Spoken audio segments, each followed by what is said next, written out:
First of all thanks అండి అందరికీ వచ్చినందుకు. కన్నుల్లో నీ రూపమే నందు, తేసిని ప్రకాష్ హీరో హీరోయిన్లుగా ఏఎస్పి క్రియేటివ్ ఆర్ట్స్ బ్యానర్పై నిర్మించిన ఈ చిత్రం ఈ నెల 29వ తారీఖు రిలీజ్కు రెడీ అయిపోయిందండి. నా పేరు బిక్స్. నేను ఈ సినిమాకు రైటర్ అండ్ డైరెక్టర్ అండి. భాస్కర్ బాసాని గారు మా కజిన్, ఆయన నిర్మాత వ్యవహరించారు ఈ సినిమాకి. మెయిన్గా ఈ సినిమా ద్వారా నేను ఒక మంచి పాయింట్ చెప్పాల్సుకున్నాను ఆడియన్స్కు. ఆ పాయింట్ అనేది ఒక వర్గానికి, అంటే ఒక యూత్కో లేకుంటే ఒక సర్టెన్ ఏజ్ కాకుండా ప్రతి ఒక్కరికి 6 నుంచి 60 ఇయర్స్ వరకు ఒక పాయింట్ కనెక్ట్ అయ్యే పాయింట్ ఈ సినిమా ద్వారా నేను చెప్పదలుచుకున్నాను. ఆ పాయింట్ చెప్పడానికి లవ్ స్టోరీ అని ఒక వేను ఎన్నుకున్నాను. So this is a genuine love story.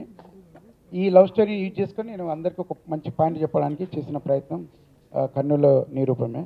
And ఈ లవ్ స్టోరీ చాలా హార్ట్ టచింగ్గాను, చాలా జెన్యూన్గా మనసుకు హత్తుకునేగల ఉంటుంది. ఈ సినిమాకు చాలామంది మంచి టెక్నీషియన్స్, అంటే ఫ్రెష్ బ్యాచ్ చాలామంది వర్క్ చేశారు. ముఖ్యంగా ఈ సినిమాకు నాకు ఫస్ట్ కాన్ఫిడెంట్గా నేను చెప్పగలిగింది మ్యూజిక్ అండి. Saketh Komanduri new music director ఈ సినిమాకు పాటలు అందించాడు, సంగీతం. అండ్ ఈ సినిమాలో పాటలు ఎస్పి బాలసుబ్రహ్మణ్యం, చిత్ర గారు, కార్తీక్, రమ్య బెహర్, ఇంకా అందరూ మంచి ఫేమస్ సింగర్స్ పాడారు. రైటర్స్ కూడా శ్రీమణి గారు, అనంత శ్రీరామ్ గారు. సో చిన్న సినిమా అయినప్పటికీ మ్యూజిక్ ఆల్బంగా చాలా పెద్ద రిచ్గా తయారు చేశాను ఈ సినిమాకు. డిఓపీస్ సుభాష్ దంతి అండ్ విశ్వ ఇద్దరు వర్క్ చేశారండి. మంచి విజువల్స్ ఇచ్చారు వాళ్ళు. సో వాళ్ళకు నేను థ్యాంక్స్ చెప్తున్నాను. అలాగే ఎడిటర్ మహేంద్రనాథ్. సో వీళ్ళందరికీ నేను మా టెక్నీషియన్ టీంకు నేను ఈ తరఫున ఈ సందర్భంగా I like to say thanks to all the technicians and actors of the film కన్నుల నిరూపమే. కమింగ్ టు ఆర్టిస్ట్ నందు, నాకు తెలిసి నందు వన్ ఆఫ్ ద రీసెంట్ టైమ్స్లో బెస్ట్ పర్ఫార్మెన్స్ ఇచ్చిన సినిమా మాది అవుతుందని నేను నమ్ముతున్నాను. అలాగే తేజస్విని ప్రకాష్ అమ్మాయి, ఆమె ఎస్పెషల్లీ క్లైమాక్స్లో ఇచ్చిన పర్ఫార్మెన్స్ డెఫినెట్లీ మీకు కళ్ళనీళ్ళు తెప్పిస్తుంది. సో ఆ స్టోరీ అలాగుంది. సో వాళ్ళిద్దరు కూడా థ్యాంక్స్ చెప్తున్నాను. వాళ్ళతో పాటు పోసాని గారు మామూలుగా జనరల్గా కామెడీకి ఎక్కువ రోల్స్ రాస్తారు, కానీ దీంట్లో ఒక మంచి డివైన్ రోల్ రాశాను పోసాని గారికి. అతను షూట్ అయిపోయాక కూడా మెచ్చుకున్నారు, అంటే అందరూ కామెడీకి యూజ్ చేస్తారు కానీ మీరు మంచి డివైన్ రోల్ రాశారని. సో పోసాని గారు, వీళ్ళు next fish Venkat and Gabbar Singh batch ఉన్నారండి. వీళ్ళు ముగ్గురు సెకండ్ హాఫ్లో బాగా నవ్విస్తారు. అంటే ఫస్ట్ హాఫ్ అంతా కొద్దిగా యూత్ఫుల్ ఎంటర్టైన్మెంట్ ఉంటుంది. సెకండ్ హాఫ్లో first half an hour fish Venkat Gabbar Singh batch comedy ఉంటుంది. లాస్ట్ హాఫ్ అన్ అవర్ మాత్రం సినిమాలో చాలా హార్ట్ టచింగ్గా ఒక మంచి పాయింట్ చెప్పాలనే ఉద్దేశంతో తీసిన సినిమా కన్నుల నిరూపమే. So just I would like to request all the media and press to support and చేయాలని కోరుకుంటున్నాను. నేను రిలీజ్ డేట్ అనౌన్స్ చేశాక కాల్ చేశానండి. ఈ సెడ్ 2 weeks schedule already prior commitment ఉందని చెప్పారు. సో అందువల్ల ఈ సెడ్ is not available for promotion. Already 2 weeks schedule ప్రేయర్గా కమిట్ అయిపోయారట, అవుట్ ఆఫ్ సిటీ. సో ఈ సెడ్ ఈ can not be available for. నేను ఎక్కడ వర్క్ చేయలేదండి. యాక్చువల్లీ నాకు చిన్నప్పటి నుంచి కవితలు, కథలు, స్టోరీస్ రాయడం బాగా అలవాటు.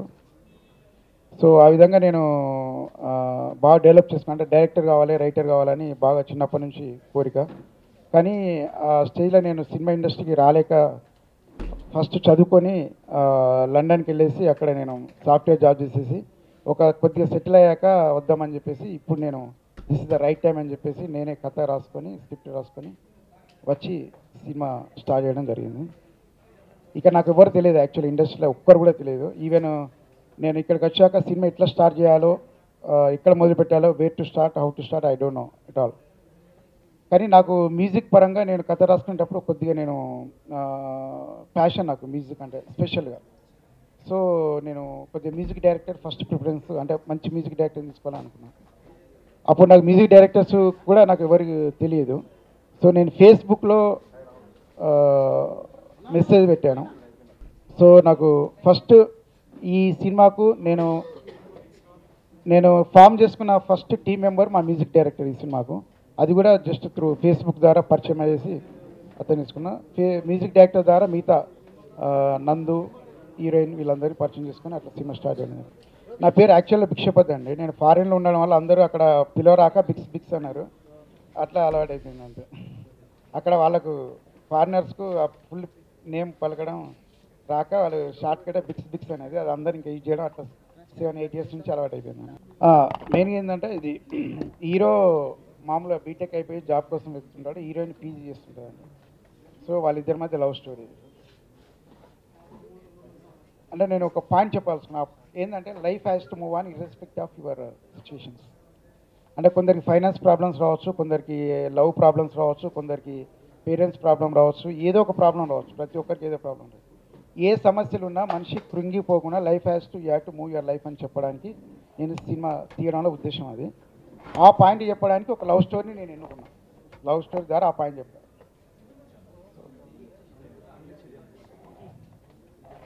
ఫస్ట్ టైం అంటే యాక్చువల్గా నాకు రైటింగ్ అంటే నాకు చిన్నప్పటి నుంచి స్టోరీస్ ఇవన్నీ రాసిట్లా నాకు రైటింగ్ కొద్దిగా ఈజీగా అయిపోయింది.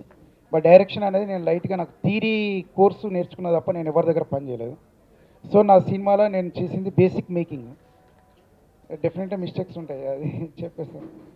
సో అది అంటే నాకు తెలిసిన నాలెడ్జ్లో బేసిక్ మేకింగ్లో ద బెస్ట్ మేకింగ్ ఇవ్వడానికి ట్రై చేశాను. కొద్దిగా కష్టం.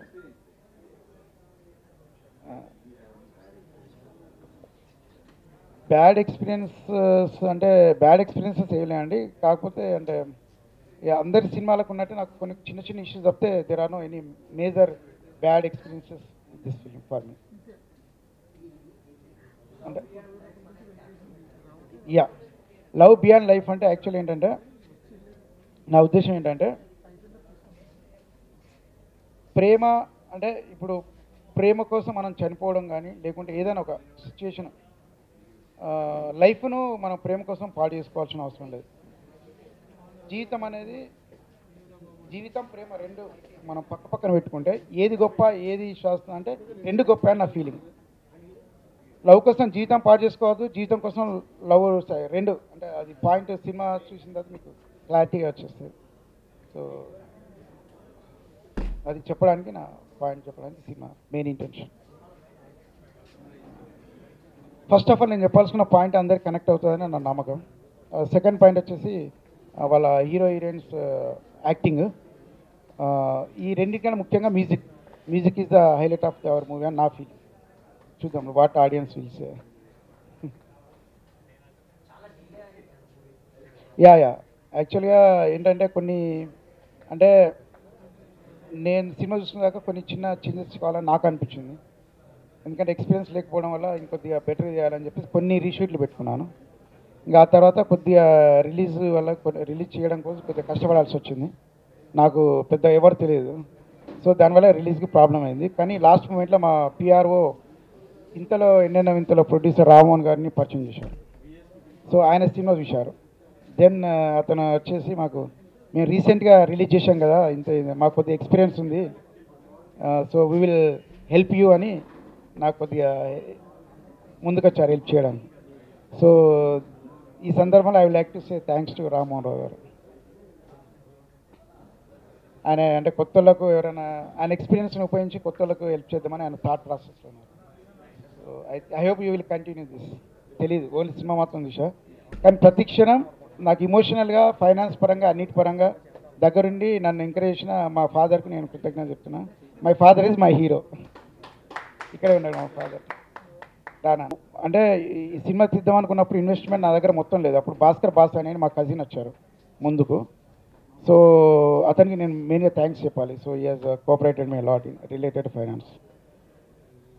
నెక్స్ట్ మూవీ ప్రొడ్యూసర్ కన్ఫర్మ్ అయ్యారు, బయట ప్రొడ్యూసరు. ఆ లైన్ కూడా ఇద్దరు స్నేహితుల అంటే అతను సినిమా చూసేసి ట్రైలర్ చూసేసి అయిపోయింది. అది నెక్స్ట్ లైన్ డెవలప్మెంట్లో ఉంది. ఆ లైన్ అయిపోయింది, స్టోరీ డెవలప్మెంట్.